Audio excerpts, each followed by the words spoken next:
देश में इस समय जो हाल है, जो हालात हैं, इसके बारे में आप क्या लगता है? मुसलमानों के तो पीछे पड़े हैं। तो मैंने उनसे कहा कि मुसलमान होना अपने आप में गर्व की बात है, मुसलमान होना एक फख्र की बात है, बशर्ते कि वो मुसलमान हो।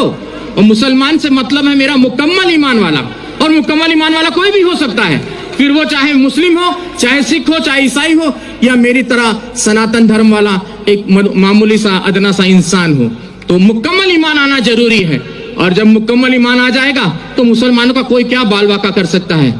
कहते हैं कि नूरे हक शमे इलाही को बुझा सकता है कौन, जिसका हामी हो खुदा उसको मिटा सकता है कौन। न तलवार की धार से, न गोलियों की बौछार से, रब का बंदा डरता है तो सिर्फ परवरदिगार से, और आपको किसी से डरने की कोई जरूरत नहीं है। एक छोटा सा किस्सा और आपको सुना दूं। कश्मीर की यह सत्य घटना है, हमें हमारे गुरुजी ने सुनाई थी। कहते एक मुसलमान, जो सवेरे की नमाज होती है, फजर की शायद मेरे ख्याल से वही होती है, तो वो नमाज के वक्त वो जो है अपने घर से खोमचा बोलते हैं, छोटा सा ऐसा ठेला होता है जिसमें वो छोले और आलू उबाल कर घर से वो ले जाकर बेचते थे। तो बड़े ही अल्लाह के बंदे थे, बहुत ही ईश्वर की इबादत करने वाले बंदे थे। तो वो खोमचा बेचते थे और अल्लाह अल्लाह करते रहते थे। जो आता था उनको जो भी पैसा देता था वो उस पैसे को लेकर वो वहां खत्म कर देते थे मामला। तो वो खोमचा चला लेते थे और दे देते थे किसी को, और कोई भी उनको, अब ऐसे भी लोग थे उस भीड़ में जो उनको खोटा सिक्का देकर चले जाते थे, और वो अल्लाह अल्लाह करने वाले व्यक्ति, उनका ध्यान सिक्के पर ना होकर अपने अल्लाह पर रहता था।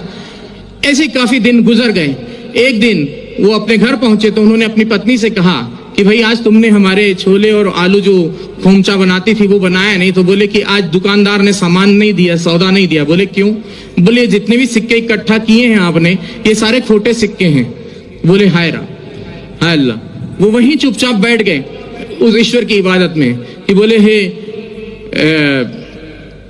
या अल्लाह, ये खोटा सिक्का तेरी दुनिया में तो नहीं चला, क्या मेरे जैसा खोटा सिक्का तुझे कबूल होगा?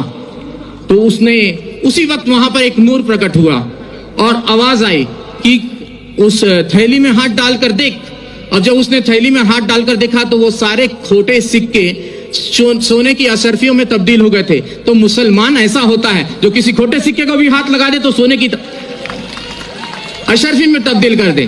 तो इस चीज का ख्याल रखना चाहिए, मुसलमान को किसी से घबराने की जरूरत नहीं है।